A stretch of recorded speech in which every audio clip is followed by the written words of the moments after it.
La vie peut t'offrir les plus beaux cadeaux dans un emballage pourri. Bonjour et bienvenue, je suis Paul Minga, créateur de contenu, auteur de guide de Voici ton déclic. Dans cette vidéo, je vais me permettre de te partager quelles sont les petites choses que nous négligeons toujours au quotidien. Ce sont les petites choses-là qui ont déjà amené la plupart des personnes dans leur destination, mais qui nous négligeons toujours au quotidien. Nous attendons toujours à avoir de grandes choses du coup. Avant d'entrer dans la profondeur de cette vidéo, je tiens à t'annoncer une bonne nouvelle. Mon guide, Voici ton déclic, il est là, disponible sur toutes les plateformes de vente. Ce guide va te permettre à reprendre le contrôle de ta vie. Ce guide va te permettre surtout à passer à l'action. Ce guide va te partager quelles sont les stratégies que tu peux mettre en place pour arrêter surtout à perdre du temps et te concentrer sur tes journées et te concentrer surtout sur ta propre vie et laisser à côté sur personne. Les liens de ce guide existent dans la description de cette vidéo. Les liens de ce guide sera aussi intégré dans les premiers commentaires de cette vidéo. Sans toutefois tarder, c'est parti. Il y a un jeune garçon qui est un influenceur connu au nom de Kodasal. C'est un influenceur mauritanien. Les gens regardent la vie de Kodasal, ils disent, il y a des gens qui disent, ah, c'est un aventurier, et tout ce que les gens peuvent dire. Mais quand moi j'ai pris du temps pour faire l'analyse sur la vie de ces garçons, il y a une triste histoire dans la vie de ces garçons que la plupart des gens ne connaissent pas. Alors dans cette vidéo, je te les partage tout de suite. Selon mon expérience, quand j'ai étudié, quand j'ai fait des analyses sur la vie de Kodasal, c'est quelqu'un qui parle bien, mais il a juste transformé les petites erreurs que toi tu négliges. Tu parles bien français, toi qui es en train de suivre cette vidéo. Tu parles bien français. Mais tu vois que si tu parles mal français, les gens vont se moquer de toi. Alors, Koda n'a pas regardé ce que les gens vont dire. Koda a commencé à transformer les moqueries des gens lorsqu'ils parlent mal le français. Koda a transformé les moqueries des gens en carburant. Koda a transformé les moqueries des gens en source de revenus. Koda parle bien français, mais lorsqu'il est devant la caméra, il peut dire amourement, il peut dire tu es une personne bizarre, tu es un faux personne.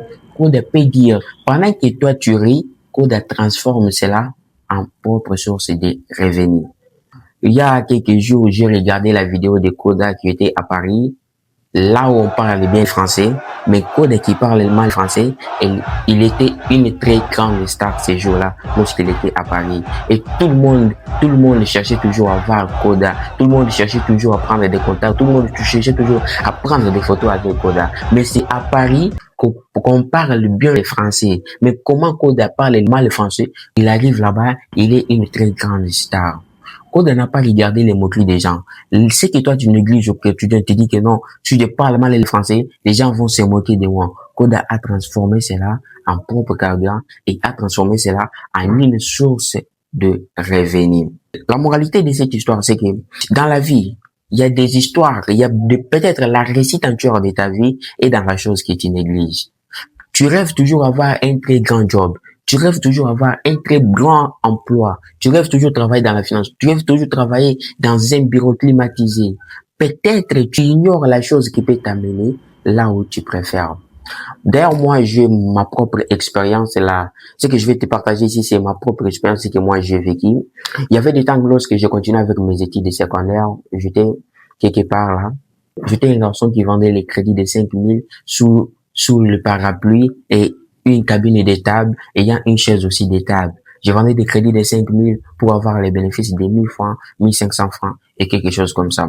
Un jour, j'ai travaillé vers 21h, j'allais clôturer mon travail et un garçon est venu pour m'adresser et me dit, mon cher, je te vois, tu es tellement sérieux dans ce que tu fais et je peux te proposer de commencer à travailler dans mon propre shop. C'est par là que j'ai commencé à travailler dans son propre shop et j'ai commencé à gagner un peu plus d'argent. Pendant ce temps-là, la personne a commencé à me payer 50 000 francs congolais. C'est marrant de vous partager cela, mais c'est une propre expérience et ça fait parfois mal. La personne a commencé à me payer 50 000 francs congolais. Pendant ce temps-là, c'était un peu beaucoup d'argent parce que ça me permettait à résoudre beaucoup de problèmes pendant ce temps-là. Plus je travaillais bien, plus la personne augmentait mon salaire. Ce qui m'a permis à avoir cet emploi-là, à commencé à travailler dans les shops, ce n'était pas que parce que je m'habillais bien, c'était pas parce que je parlais bien français, c'était pas parce que j'étais tellement intelligent. Non, c'est parce que j'avais le courage de faire les petites choses que la plupart des personnes négligent au quotidien. Je vendais des crédits. Pendant ce temps-là, j'avais aussi des amis filles qui venaient à ma cabine. Et parfois, lorsque la personne vient chercher les crédits de 10 000 francs, pour moi, c'est insuffisant. Parfois, les filles là me riaient, elles disaient, mais c'est marrant, qu'est-ce que toi tu vends? Qu'est-ce que toi tu fais au lieu d'aller chercher les grands jobs? C'était un peu difficile pour moi, mais je n'avais pas regardé tout ce que les gens disaient. Je n'avais pas regardé, je m'en foutais toujours de tout ce que les gens pourraient dire. Ce que moi, je savais, c'est que j'étais courageux, je travaillais, et je gagnais parfois 1 000 francs. Je mettais les crédits des 5 000 francs. Quand je revends, parfois, je les bénéfices des 1 000 francs. Et avec ces 1 000 francs-là, je pouvais manger quelque chose pendant les matins. Et le soir aussi, je peux remettre encore des crédits et vendre, avoir encore les 1 000 francs et manger aussi quelque chose.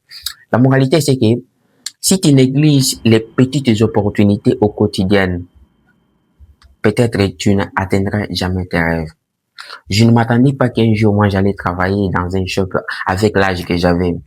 Dans l'environnement que tu es, tu as un rêve, tu veux atteindre les objectifs, mais il ne faut pas surtout négliger les petites choses. Ce sont celles qui peuvent t'amener à la destination de tes rêves. Si tu vis dans un environnement où les gens ont du mal à faire des histoires là même très petites, tu peux aussi leur faciliter. Plus tu fais, plus tu es sérieux. Si seulement tu es sérieux dans ce que tu fais, et ben, tu auras les opportunités viendront te chercher. Tu n'iras pas chercher les opportunités. Par contre, les opportunités viendront te chercher. Tu as rêvé grand, c'est normal. Mais tu peux commencer par des petites choses pour atteindre des grandes choses que tu rêves.